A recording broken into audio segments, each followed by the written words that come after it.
வாழ்க நலத்துடன். என்னங்க எல்லாம் நல்லா இருக்கீங்களா? இப்போ எல்லா இடத்துலயும் பார்த்தீங்கன்னா, செம்ம குளிரா இருக்கும். அதுவும் இல்லாம வந்து அப்படியே மழை பெய்யாட்டியுமே வந்து தூறல் சாரல் விழுந்துட்டே இருக்கனால வந்து, காலையில எனக்கு எதுவுமே சாப்பிட பிடிக்கலைங்க. ஏதாவது சூடா குடிக்கணும் போல இருந்துச்சு. அதனால சுக்குமல்லி காஃபி வந்து போட்டு குடிச்சேங்க. அது போட்டு குடிக்கவும் அவ்வளோ இதமா இருந்துச்சுங்க. ஸோ அத பண்ணிட்டு அதுக்கப்புறம் மத்தியானம் வந்து சுட சுட வந்து அ சோயா அதுக்கப்புறம் வந்து கேரட் பீன்ஸ்லாம் போட்டு பிரியாணி மாரி பண்ணினேங்க.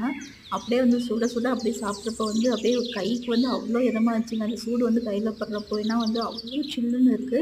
ஸோ சுட சுட கொஞ்சோண்டு நல்லா போட்டு இன்னைக்கு தாராளமாவே சாப்பிட்டேங்க. ஏன்னா காலையிலயும் சாப்பிடல. அதனால வந்து பசி இருந்தனால 2 தடவ இந்த தாராளமா போட்டு நான் சாப்பிட்டேங்க. காலையிலயும் சாப்பிடல. அதுக்கப்புறம் நைட்டுமே வந்து இது சாப்பிட்டதுனால நல்லா ஃபில்லிங்கா இருந்துச்சு. அதனால நான் எதுவுமே சாப்பிடலங்க. ஆனா வந்து இதுலயே நெறைய காய்கறி வச்சனால வந்து வேற எந்த காயுமே நான் எடுத்துக்கலங்க. ஸோ இதுதான் நான் இன்னைக்கு சாப்பிட்டது. அப்புறம் ஒரு 1 1/2 மணி நேரம் கழிச்சு ஒரே ஒரு ஆரஞ்சு மட்டும் சாப்பிட்டேங்க. இதான் நான் இன்னைக்கு சாப்பிட்டது. உங்களுக்கு இந்த மாரி குளிர்காலத்துல வந்து எந்த டிஷ் வந்து செஞ்சு சாப்பிட பிடிக்கும்னு கண்டிப்பா கமெண்ட் பாக்ஸ்ல சொல்லுங்க. உங்களுக்கு வீடியோ பிடிச்சிச்சுன்னா ஒரு சின்ன லைக்கும், ஷேரும், சப்ஸ்கிரைபும் மறக்காம பண்ணிருங்க. வாழ்க வளத்துடன்.